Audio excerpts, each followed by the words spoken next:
So thanks a lot, Peter, for joining me today. I think a lot of people know you as a well-known machine learning and deep learning and robotics researcher.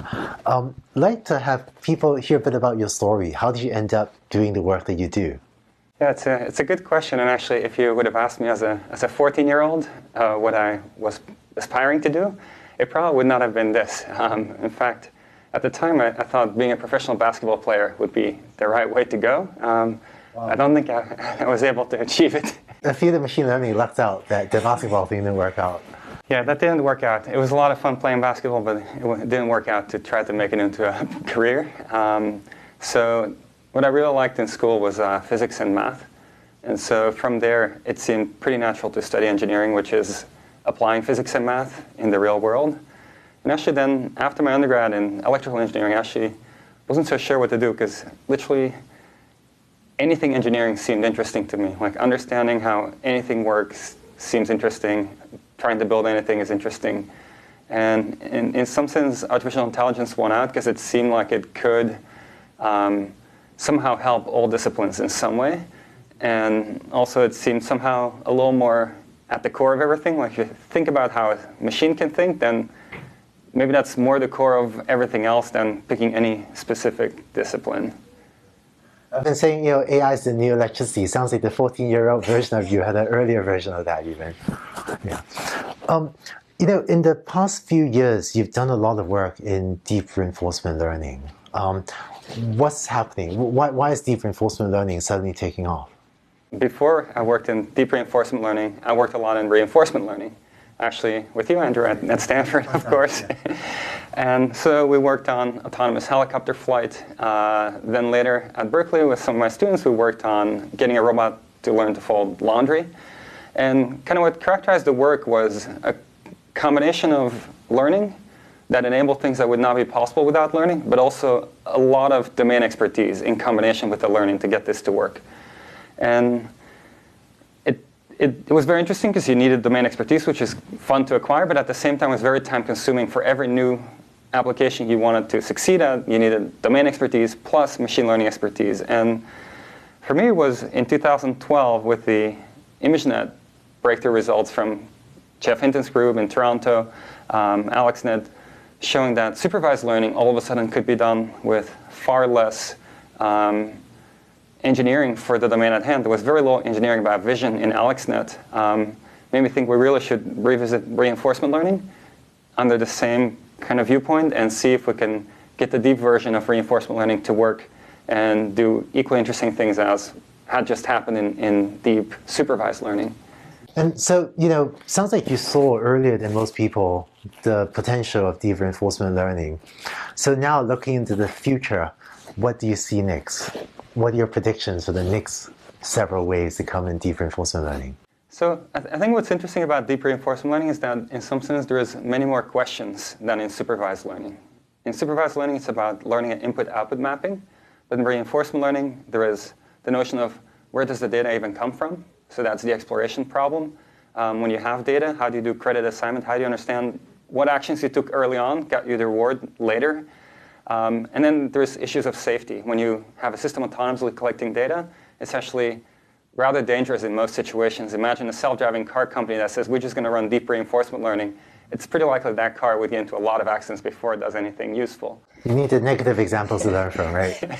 You do need some negative examples somehow, yeah. And positive ones, hopefully. So I think there are still a lot of challenges in deep reinforcement learning in terms of working out some of the specifics of how to get these things to work. So the deep part is the representation, but then the reinforcement learning itself still has a lot of questions. And what I feel is that with the advances in deep learning, somehow one part of the puzzle in reinforcement learning has been largely addressed, which is the representation part. So if there is a pattern, we can probably represent it with a deep network and capture that pattern. But then how to tease apart the pattern is still a big challenge in reinforcement learning. So I think big challenges are how to get systems to reason over long time horizons. So right now, a lot of the successes in deep reinforcement learning are very short horizon. There are problems where if you act well over a 5-second horizon, you act well over the entire problem. And so a 5-second skill is something very different from a day-long skill or the ability to live a life as a robot or some software agent. So I think there's a lot of challenges there. I think safety has a lot of challenges in terms of how do you learn safely, and also how do you keep learning once you're already pretty good. So give an example again that a lot of people would be familiar with, self-driving cars. For a self-driving car to be better than a human driver, actually that human drivers maybe get into accidents, bad accidents every 3 million miles or something. And so that takes a long time to see the negative data once you're as good as a human driver, but you want your self-driving car to be better than a human driver. And so at that point, the data collection becomes really, really difficult to get that interesting data that makes your system improve. So there's a lot of challenges related to exploration that tie into that. But one of the things I'm actually most excited about right now is seeing if we can actually take a step back and also learn the reinforcement learning algorithm. So reinforcement learning is very complex, credit design is very complex, exploration is very complex. And so maybe just like how deep learning for supervised learning was able to replace a lot of domain expertise, maybe we can have programs that are learned, that are reinforcement learning programs, and that do all this instead of us designing the details. Learn the reward function or learn the whole program? So this would be learning the entire reinforcement learning program. So it would be, imagine you have a reinforcement learning program, whatever it is, and you throw it at some problem, and then you see how long it takes to learn, and then you say, well, that took a while. Now let another program modify this reinforcement learning program. After the modification, see how fast it learns. If it learns more quickly, that was a good modification, and maybe keep it and improve from there. Wow, I see, right. Yeah, ambitious direction. Yeah. I think it has a lot to do with maybe the amount of compute that's becoming available. So this would be running reinforcement learning in the inner loop, whereas right now we run reinforcement learning as the final thing. And so the more compute we get, the more it becomes possible to maybe run something like reinforcement learning in the inner loop of a bigger algorithm. So, starting from the 14-year-old you've worked in AI for maybe some 20 plus years now. So tell me a bit about how your understanding of AI has evolved over this time. Yeah, so when I started looking at AI, it's very interesting because it really coincided with coming to Stanford to do my master's degree there. And there were some icons there like John McCarthy, who I got to talk with, but who had a very different approach to in the year 2000 for what most people were doing at the time, but also talking with Daphne Koller.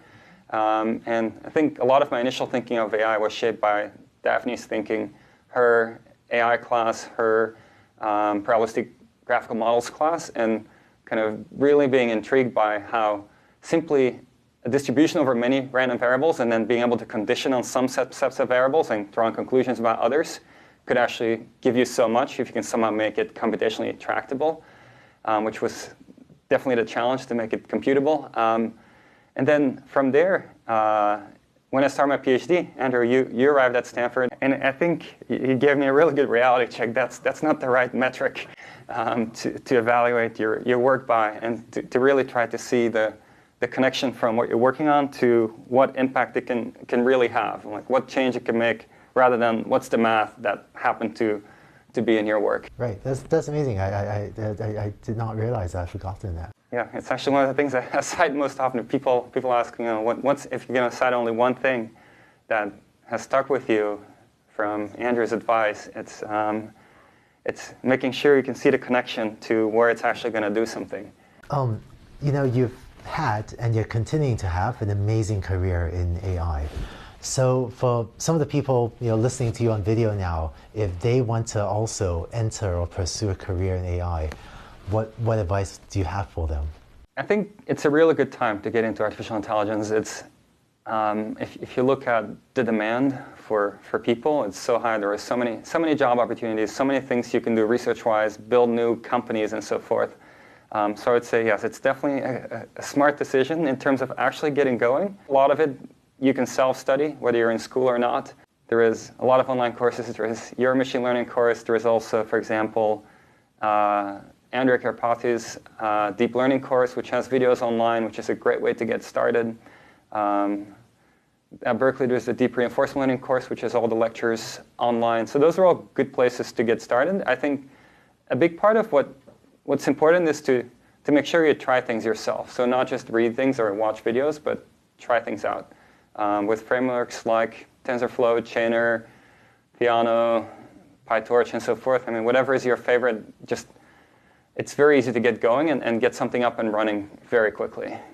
To get the practice yourself, right, with implementing and seeing what works and seeing what doesn't work. So this past week, there was an article in Mashable about a 16-year-old in the United Kingdom who is one of the leaders on Kaggle competitions. And he just said he just went out and learned things, found things online, learned everything himself, and never actually took any formal course per se.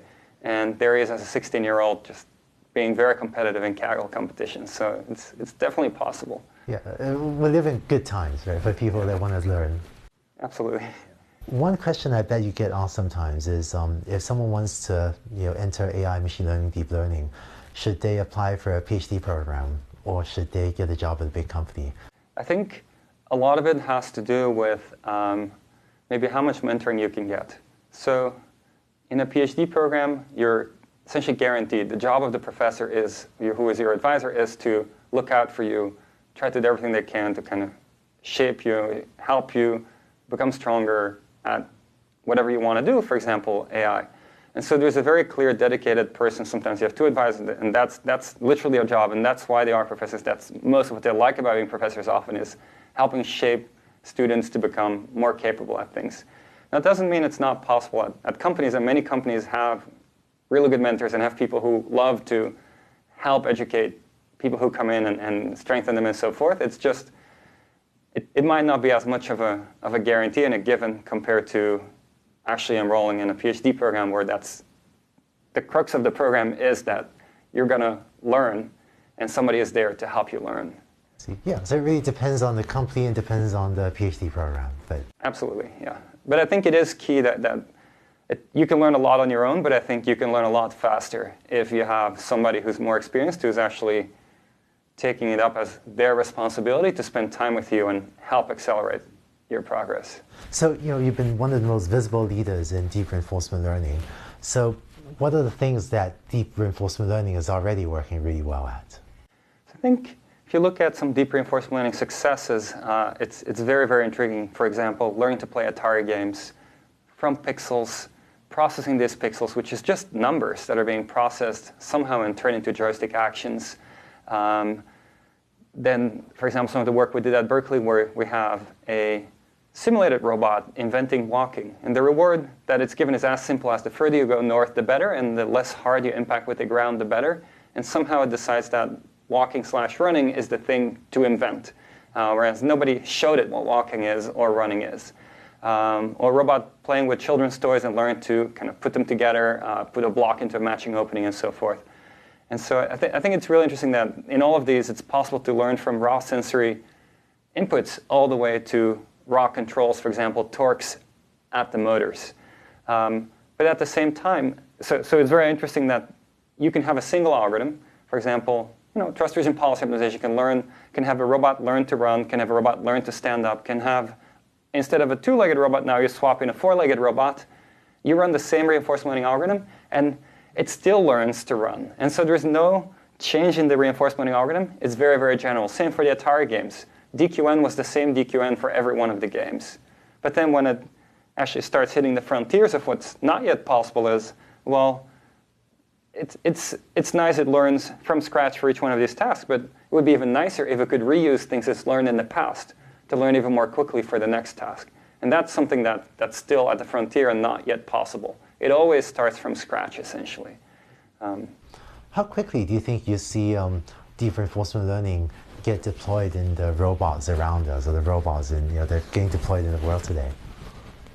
I think in practice, the realistic scenario is one where it starts with supervised learning, behavioral cloning. Humans do the work. And I think actually a lot of businesses will be built that way, where it's a human behind the scenes doing a lot of the work. Imagine Facebook Messenger Assistant. A system like that could be built with a human behind the curtains doing a lot of the work, machine learning matches up with what the human does and starts making suggestions to the human, so the human has a small number of options available and can just click and select. And then over time, as it gets pretty good, you start infusing some reinforcement learning where you give it actual objectives, not just matching the human behind the curtains, but give it objectives of achievement, like maybe how fast were these two people able to plan their meeting, or how fast were they able to book their flight, or things like that. How long did it take? How happy were they with it? But it would probably have to be bootstrapped of a lot of behavioral cloning of humans showing how this could be done. So start with behavioral cloning, just supervised learning to mimic whatever the person is doing, and then gradually layer on the reinforcement learning to have it think about longer time horizons. Is that a fair summary? I'd say so, yeah. Just because straight up reinforcement learning from scratch is really fun to watch. It's super intriguing, and very few things more fun to watch than a reinforcement learning robot starting from nothing and inventing things. But it's just time consuming, and it's not always safe. Thank you very much. That was fascinating, and I'm really glad we had the chance to chat. Well, Andrew, thank you for having me. Very much appreciated.